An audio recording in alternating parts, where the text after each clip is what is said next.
حکومت کے لیے تو حکومت کو تو اب یعنی کہ جس لڑائی میں جن کو یہ پتہ ہے کہ اگر عمران خان ریلیکس ہو جاتے ہیں یا عمران خان جیل سے باہر آ جاتے ہیں یا تحریک انصاف کو پولیٹیکل سپیس مل جاتی ہے اور پاکستان کے آئین میں درج جتنے بھی سیاسی جماعتوں کے یا عام شہریوں کے سول اینڈ پولیٹیکل رائٹس ہیں وہ مل جاتے ہیں, انہوں نے تو جلسے کرنا شروع کر دینا, آپ کی حکومت کی مت مار دینی ہے. صحیح. تو آپ کیوں یہ زور لگا رہے ہیں کہ عمران خان معافی مانگیں یا عمران خان اپالوجی کریں, سافٹ اپالوجی کریں, نرم معافی مانگ لیں, اظہار تعصف کر دیں اور عمران خان جیل سے باہر آ جائیں, عمران خان کے مقدمے ختم ہو جائیں, تحریک انصاف کے مقدمے, this doesn't suit the government. تو یہ کہیں نہ کہیں تو اسکرپٹ میں کوئی مسئلہ ہے, اس مسئلے کی جانچ بعد میں کریں گے.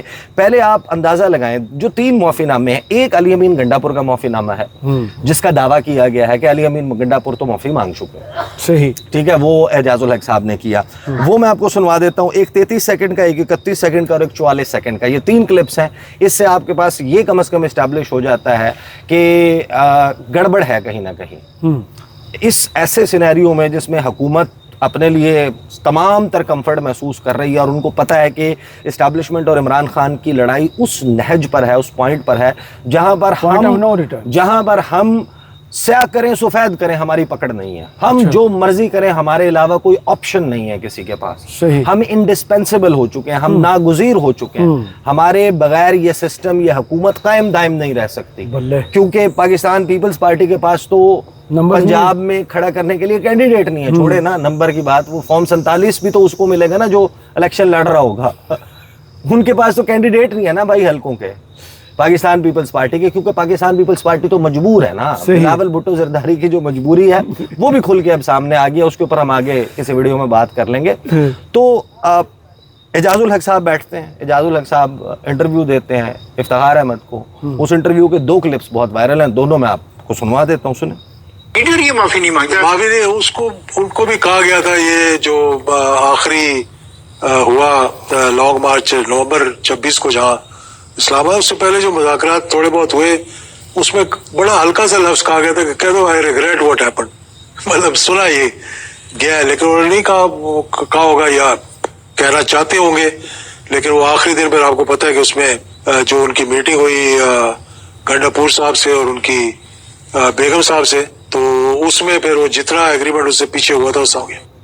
اچھا, یہ تذکرہ کر رہے ہیں گزشتہ سال کا. اب گزشتہ سال تک تو یہ سینیریو نہیں بنا تھا جس میں ہم حکومت کے لیے کمفرٹیبل سینیریو کی بات کر رہے ہیں نا. پوسٹ 26th امینڈمنٹ جی آپ کے تمام, اور پھر آپ نے اسلام آباد میں جلسہ جلوس کرنے کے قانون کے اوپر وہ کر دیا, آپ کا جہاں دل چاہے آپ دفعہ 144 نافذ کر دیں, بوتل سے نکال کے باہر آ جاتے 3 MPO 16 MPO ماشاءاللہ قوانین ڈھیر سارے ہیں. تو تحریک انصاف کی گردن کے اوپر تو انگوٹھا رکھنے کے لیے آپ کے پاس سب کچھ ہے, اور جو پولیٹیکل لیڈرشپ تحریک انصاف کی جیل سے باہر ہے وہ کتنا کنسرنڈ ہے اس کے بارے میں بھی آپ کو اندازہ ہے. صحیح, ان کی تو آپس کی لڑائیاں نہیں ختم ہو رہی نا, جس نے حکومت سے لڑنا تھا وہ تو آپس میں لڑ رہے ہیں, آپس میں دستوں گریبان ہیں.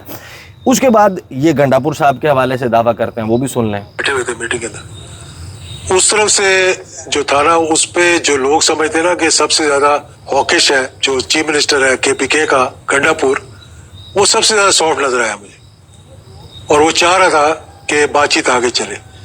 وہ واحد شخص ہے جس نے اوپنلی 1 مرتبہ نہیں 2-3 مرتبہ پلیٹ فارم کے اوپر اس بات کو تسلیم کیا کہ 9 مئی میں جن لوگوں نے پارٹیسپیٹ کیا وہ ہمارے لوگ تھے, ان سے غلطی ہوئی ہے. یعنی گنڈاپور صاحب کے بارے میں بھی یہ دعویٰ کریں. یہاں تک تو بات ہو رہی ہے ماضی کی. اب ہم پوسٹ میں سینیریو میں, اور اب خاص طور پہ جس وقت یہ موجودہ صورتحال ہے کہ آپ نے جب اڈیالہ جیل میں سماعت رکھنی ہے رکھ لیں, جب مؤخر کرنی ہے مؤخر کر دیں, جس کو ملاقات کی اجازت دینی ہے دے دیں, جس کو چاہیں نہ دیں, جب اخبار بند کرنا ہے کر دیں, جب چاہیں کھول دیں, جب چاہیں کتاب کا ایکسس دے دیں کتاب کا بند کر دیں, بجلی بند کرنی ہے بجلی چلانی ہے, ہر چیز تو آپ کے کنٹرول میں ہے. پھر خواجہ آصف صاحب آتے ہیں جناب عاصمہ شیرازی صاحبہ کے شو میں, اور وہ ان سے پوچھتی ہیں کہ اس سارے کی اینڈ گیم کیا ہے. اب اینڈ گیم ہمارے لیے بڑی حیران کن ہے کہ یا تو آپ غلط بیانی سے کام لے رہے ہیں, یا آپ کہہ رہے ہیں کہ مقدمات کے بارے میں کہ دے آر ناٹ سیریس. یعنی وفاقی وزیر کھڑے ہو کر یہ بات کہہ رہے ہیں, اور وہ بھی وزیر دفاع جی, اور بہت سخت تنقید کرنے والا, وہ جو کہہ رہے ہیں اس کے بعد سنیں اس کا مطلب کیا ہے. اس کی